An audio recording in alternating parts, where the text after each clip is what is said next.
Ay sarap mamuhay ng malayo sa gulo. Ako ay namumuhay sa paraan na gusto ko.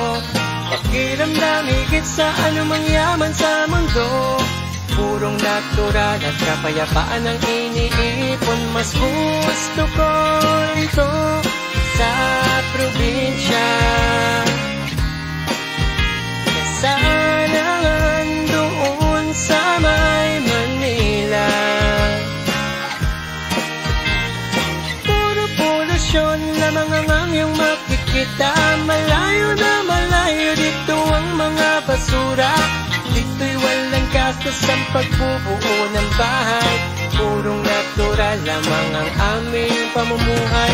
Nagtutuwa pa lumangoy, gumawa ng sariling apoy na in love sa kagandahan ng kalikasan.